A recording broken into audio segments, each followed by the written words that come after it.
All right, a very good morning to you, and thank you so much for joining us on the platform, the pinnacle of all discussion. This is where we actually look at issues as they affect us as Nigerians and as Abians. Thank you so much once again for joining me on the program. My name is Ginika Olua. Now, with the Supreme Court judgment barely a week ago granting financial autonomy for local governments, several state governments have been jostling to conduct local government election to avert the sledgehammer of the law from catching up with them.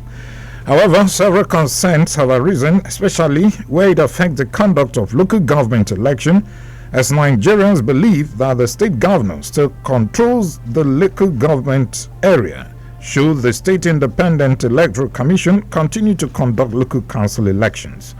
On the platform today, we will look at the judgment of the Supreme Court and its effects on the administration of local government system and the country. Welcome once again. Let's take a breather now to bring you the political update. When we come back, the show continues. Stay with us. Thank you so much, Wisdom, for that update. Now, welcome back to the program. Like I told you before we went on the break, we are looking at the Supreme Court judgment that happened last week, Thursday precisely, where it gave financial autonomy for the local government councils. And so many state governments have been running around trying to put up a kind of election into local government system to make sure that that particular law, which is, of course, that judgment is the law right now, it doesn't catch up with them. Well, welcome to the program.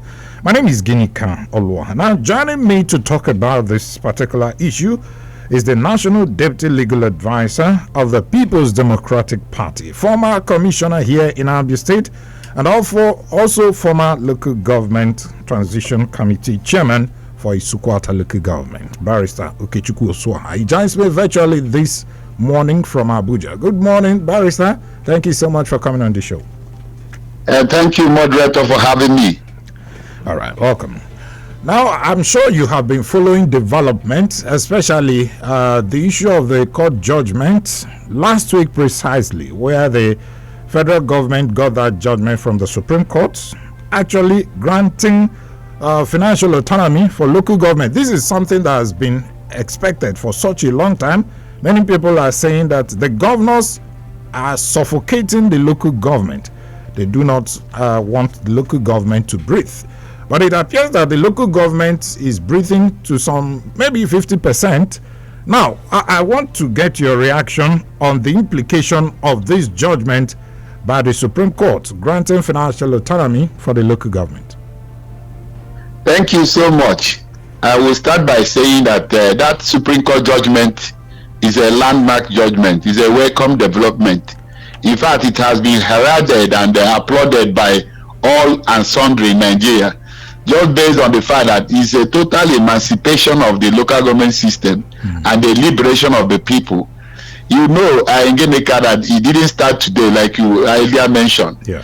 This struggle for local government autonomy has started since we embraced democracy once again in Nigeria in 1999. Yeah. It has always been a thorny issue, but it's just because some people refuse, because of their personal interest, to obey the law, because law is all about the democracy thrives by the rule of law. Yeah. Democracy thrives by the rule of law. Like you know precisely, if you go to the Constitution of Nigeria, Section 2 of the Constitution provided that Nigeria is a federation consisting of a federal government, states, and the federal capital.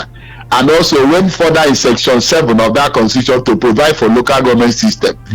And concerning revenue allocation and the money that is meant for local government, he went in provided in Section 162 of the Constitution that all the revenue accruing to local government, there should be a joint account between the state government and the local government.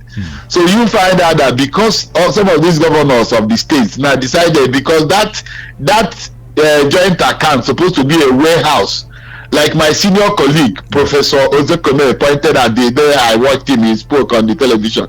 He said that the governors now turned themselves and went and led those funds meant for local government, and they now convert them, and they did not go down well with the people. So right now, this Supreme Court judgment is a welcome development, because it has now pronounced that the funds meant for local government, from the federal allocation should go straight to the local government. Right now, that they should receive those funds. And I can recall in the time when we started this democracy in 1999, the local government chairman used to go to Abuja and collect their money. Oh, but it was after a while. Yes, they used to go to Abuja and collect their money. But after a while, because of that joint account that is provided in section 162 sub 6 and sub 7, they now when the money is now put into that joint account, the governors of the state now will now begin to manage that funds in the way that it did not go down well with the people. So with this recent judgment of the Supreme Court, that means that the local government now will now be autonomous and then independent in their own domain, and they will now, the local government chairman will now be accountable to the people. When you go to Abuja now and collect that allocation, you come back to your various local government. The people will now ask you questions how you are managing their funds, and you now use those funds judiciously. And it behave the chairman to now use it judiciously to manage, to impact the lives of the people in the rural sector. And I want to tell you, Gimeka, local government system is the most closest tier of government that is closer to the people. I have been a local government chairman, and I recall and I know there's no local government in the federation that receives less than 200 or 100 and something million naira every month. Even some receive above 300 million. So when you get that kind of amount, and you are allowed to use it judiciously, you touch the lives of the people and bring the dividends of democracy to the people in the rural sector. That is why everybody is applauding this Supreme Court judgment. And I know the law of Nigeria. The court is whatever the court says is the law. Because when the National Assembly and the legislative arm of government, when they make the laws for peace, order, and good governance of this country, then when the court pronounce, when they make whatever the court says is the law. So, and the Supreme Court is the apex court in the land. So there's no other place to appeal. They even went further in their order, in their pronouncement, in their judgment, in their ruling. They went further to say that no governor has the right to appoint caretaker committees. They don't have even right to dissolve any local government system. That means that it should be elected chairman that will govern the local government system. So it's a welcome development, and we are moving forward because we are looking for true federalism in Nigeria, and everybody is talking about restructuring in Nigeria. So it's a step forward for this country. That's what I'll tell you. Okay, so when you talk about the proclamation or the judgment of the court, especially the Supreme Court becoming the law, now does it mean that what they have just said will automatically everybody will abide by it, or will the National Assembly present a kind of document trying to tinker with what the Supreme Court has said, so that we have a legal document that will now say, okay, this is the law, based on the judgment of the Supreme Court? Thank you so much. That's why I want to guide us properly and for the benefit of our listeners. You see, in Nigeria, our legal system, there are sources of Nigerian law. One of the sources of Nigerian law is legislation. The National Assembly, the House of Assembly, they make laws for peace, order, and good governance of this country. Then we have what we call the judicial precedent or case laws. These are pronouncements of the court, and especially the highest court of the land, which is the Supreme Court. Whatever the court says is the law. That's in their interpretation.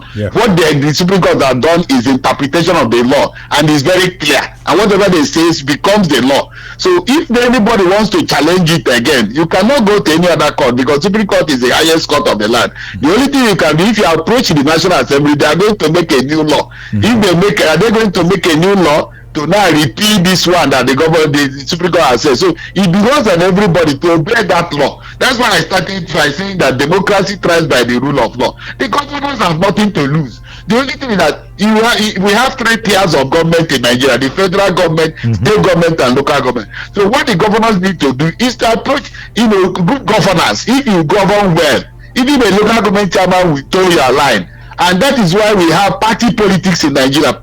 Before you enter a political party and you want to vie for an election, the party gives you his manifesto, his programs and policies. You follow it up. So even down to the local government system. So I don't see any conflict. The money that comes to the states, they will have their money. The federal government has their own money. Let the local government have their own money and use it, use subsidy. That's why I say if we wants to be a chairman of local government now, will be reasonable enough, because when you now get into that office, you'll be accountable to the people will look up to you. And that's why in the past, in the local government system, people educated and enlightened people used to go there and contest the election. Even we used to see professors coming to vie for local government chairmanship, and then even councillors. So this time around, we want to see reasonable men, intellectuals come out and to the local government. You vie for the position, but when you get that funds of the local government, people will ask you to account for it. So you have to now work for them, and they touch their lives. So that's why everybody is saying it's a welcome development. So what you're saying in essence is that maybe the National Assembly, they do not need to make an amendment of that particular section, because look at the JAC. It appears that JAC accounts will not exist again. But I'm sure that maybe if you go to the law, you will still see the issue of JAC. So are they going to amend it to expunge that aspect that talked about the JAC account that involves the state and local government? Yes. It's a process.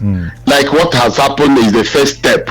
The process, like that judgment has pronounced, that local government chairman now will now be elected. That is the paramount, the legitimacy there, that they must be elected members. Then when they're elected, that they receive their money straight from the National Revenue Mobilization, the allocation in Abuja. It will not go into that JAC account, that joint account again. So what it presupposes means that the governors of the state should now know that JAC, with the process, like I said, you talked about that joint account, which was provided or is provided in section 162 of our constitution. So, and the law is dynamic. Law is mutable. So why is dynamic is that it can change at any time. So the National Assembly should go through the process. Even people have been advocating for amendment of our constitution, overhaul of our constitution. There are lacunas in our constitution that need to be addressed. So that section 162 that has been a thorny issue all the years can now be repeated and then amended. But with the judgment of the Supreme Court, it means that money is not going to that joint account again. In fact, the other day, that's why you mentioned when you started the program, that a lot of governors are running back to their state now to conduct local government election. Because one of the order of that Supreme Court judgment is that no funds should go straight to any transition chairman. It cannot go to them.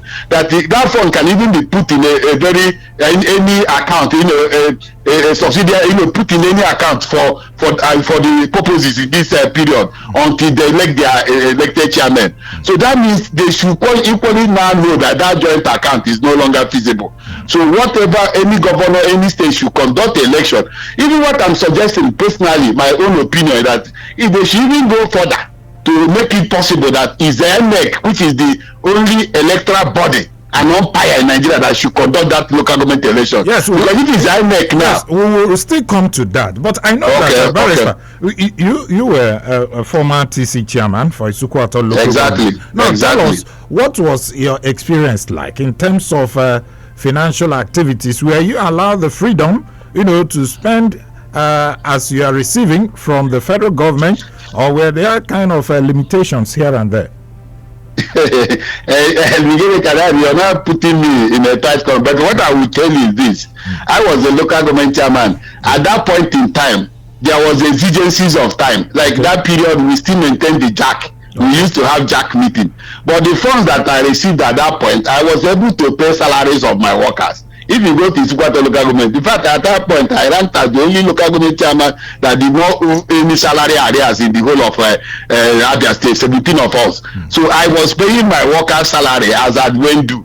And the few money remaining, I did one or two few projects in my local government. So that's what I can tell you. At that point, it was an error. But let's move ahead. This there's a new dawn. With this judgment now, if it is now enforced, the local government chairman will now go to Abuja, tell the National Allocation Commission, this is money that is meant for my local government. Give it to me, and they will receive it. And they'll go back to their local government. Then they'll be accountable to the people. They will now execute projects, touch on the lives of the people. Don't forget, in our constitution, there are exclusive legislative lists. There is some concurrent legislative list, and there is residual legislative list. If you go to the concurrent legislative, a lot of matters are piled up for the executive, like exclusive legislative list, which is burdening to the federal government. They should even now come down to the state and to the local government. If you go to our constitution, the local government is in charge and responsible for primary education. Okay. They are responsible for primary health, even all these maternities and health centers in the area of the local government. So if you bring enough money to them, they will do a lot of work. That's what I'll tell you. Okay, so apart from taking care of the primary education, primary health care, which other functions can the local government embark upon based on the Constitution of Nigeria? Good. That's a good question. Local government is a tier of government. If you go to the Western climes, like in the civilized societies, America and Britain, if you are a county, that's what they call county council. If you start your politics from the county council, some people will now go and become a councillor. You now graduate and develop to even become a National Assembly member and all this before you talk about governor or president. So what I'm saying that local government is a very critical government or tier of government in the system. So if you are a local government chairman, their functions and duties are many. The parks, all these parks you see everywhere in any city, in any urban area, is under the local government. The parks, the markets, all those markets you see everywhere is under the local government. So the rural roads too. If you are a local government chairman, you can tell, you can even, those days the local government chairman used to execute projects like all these culverts, all these rural areas, culverts that can lead to markets to the villages and communities. They can even tar or grade the roads of the local people where they go to access their farm products. So it will now enhance and develop our society. That's why that system is a very critical system. But over the years they have been underfunded. So if they are given enough funds that they can perform, if you get credible men that will now overtake the local government, they will do well and you see development in Nigeria. Okay, so I've listened to some of the governors saying that they are going to set up a committee to review, the judgment of the Supreme Court. I'm just wondering, do you think these governors are ready to abide by this judgment of the Supreme Court? If they are saying they are going to set up a committee to review it, is it maybe where are they going for an appeal if you're reviewing a judgment and all that? I mean, what I'm saying in essence is this: do you think these governors that we have today that have appointed TC chairmen everywhere, now the judgment of the Supreme Court had just dropped, do you see them obeying that judgment? I will let you know. In any society, if there's a norm, if there's something that is already accepted as a norm, for people to change, change is a difficult thing. And I know that in life, what is constant in life is change. Nothing remains static. So those governors, I know they will see this. I've listened to some of them, like Professor Soludo of Anambra. He welcomed it. Somebody like the governor of Delta State, he said it's a good judgment, because as far as I'm concerned, if they want to set up a committee to review whatever they want to review, it's their right. Any group, any as we have right to set up committee to look into whatever has happened. But as a lawyer and in our legal system, the court gives judgment. When that court gives judgment, it becomes truth official. That means it has discharged its function. Not to talk of the highest court of the land, the highest court of the land, Supreme Court. And that means if they give a judgment, you cannot appeal that judgment. There's no other place you can appeal it. Do you understand? So reviewing it, maybe they are trying to see how they can fall in line with that judgment and address issues. Like most of them, I told you, have gone now to do local government elections. If they conduct local government elections and they elect chairmen, those chairmen now will be eligible to collect allocations from federal government. And then when they elect them, they can parley and work with them. There's nothing wrong, because the law still provided that the House of Assembly of the state shall make laws that will guide local government. So the governor is still in charge. He is the person in charge in that state.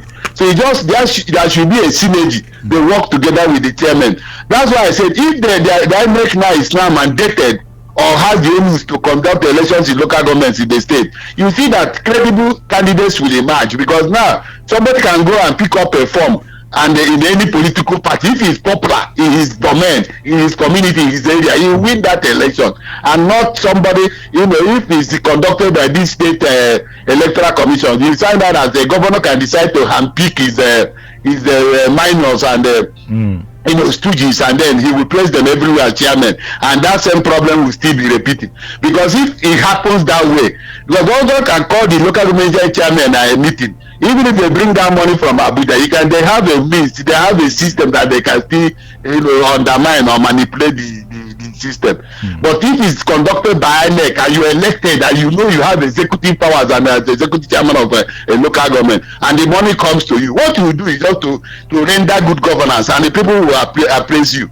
And the governor will equally like you, because the governor of the state will want all the various local government in the state to be developed, so that he will take that credit as the governor that is performing well in the whole federation. That's what I'll tell you. Okay, so now that you've mentioned the issue of INEC conducting local government election, that has been the clamor from most Nigerians, saying that the financial autonomy granted to the local government is not enough, because if the governors are still the ones appointing SIEC, I mean State Independent Electoral Commission, maybe their chairman and the other, so they're actually supervising the election into local government. If that's the case, they are still in control of the local government, just like you also pointed out. Okay. But if you're saying INEC should come in and conduct the election, is it not a constitutional issue? Won't the constitution be amended to reflect that, and probably empowering INEC to do so? No, that's why I said we are in a society and a system that's that dynamic in nature. I've told you that, you mentioned it before, like if it is done in the formal way, there will be that, because we are looking for legitimacy, we are looking for transparency, and then if a chairman is elected in a due process and that chairman comes to take over power, the people will have that confidence in that chairman. So like we are saying, we have 3 tiers of government, and the law provided that the House of Assembly of a state should make laws that will guide local government. So if the federal government now decides, and it should be, the law should be amended, that let INEC, that's why those creation of states has electoral commissions, they are there, but because they are equally credible, they are good, but we are talking about influence, what we say in law, undue influence. Nobody will want that undue influence. You want something that will be credible and there will be legitimacy. If you contest for election, nobody will manipulate it. You can be able to win because you are popular in your area. So that's why we are suggesting that let it be INEC, so that anybody that is threatened to contest for local government chairmanship can go and pick up from in any political party, and not only the ruling party in that state. And if he's popular, he will win the election, and he will come up to deliver good governance to the people. That's what I'll tell you. So is it now an admittance that actually INEC can actually conduct a credible election? Because over time, everybody had tried to crucify INEC, that they've not done a good job. Even all the elections they have conducted in the past, they said they've not done well. Now, the same INEC, that's the same organization that Nigerians are running to say, come and conduct local government election. Where does it leave all of us? I agree with you. Everything we want transparency. We want credibility. It's just because people are looking for neutrality. Because INEC being a federal institution that is mandated to conduct elections in Nigeria, people feel that they might not have that undue influence. But even if the state electoral commissions, they do well, but the only thing that in life, he who pays the piper dictates the truth. So, because if you are in state electoral commission, their salaries, their allowances, everything they need, even the money they need to conduct the election, is given to them by the state government. So most times they will have that undue influence. That's why people are afraid. But if they can live by above board, there's nothing like that. In America, like if you see their system in America, they are so credible, they are so transparent. Whether you are anybody, they want that their society, their country number one. They rate their country one. So they are ready to do anything, patriotically, to make sure that their country goes ahead. So that's what we need in this country. We call it strong institutions. Not only INEC, not only APSEC, it should be even cut across board. The police force, the army, the DSSS, wherever you find yourself, any Nigerian institution should be strong institutions, that they will now want to protect the interests of Nigeria. That's what we need, and not you'll be bought over by some few individuals because of their interest. It's not only INEC. I want to tell you, even the media house, you are working in the media house, you don't want to be compromised. That is what we need, integrity. is what we are looking for in this country. And our younger generation, they are looking up to us that they should be, we should be quick to them that sense of integrity and honor. That's what I'm telling you. Okay, so what will now happen to your former colleagues? I mean, you're a former TC chairman, and presently we still have TC chairman, the one we call mayor here, appointed by the governor. What happens to them with this judgment of the Supreme Court? Are they still occupying that position legally or illegally? Nobody said they should be removed immediately. Nobody said that. There's no vacuum in any society, in any system. But the judgment of the Supreme Court is so clear and unambiguous. It says that only those elected chairmen can receive money from federal allocation. So I know even in our state, Abia State, I know they'll be making moves now. They'll make effort now to conduct election. Whether TC chairman, whether mayor, they are still in that umbrella because they were not elected. So you will see that they will have a problem. Don't you see even in the media, in the national newspapers, even I read one today, this morning, they say that a lot of governors are rushing back to go and conduct election. That is just because of that Supreme Court judgment. You cannot receive allocation now, federal allocation from the federal government because you are a transition chairman or you are a mayor. You cannot receive it.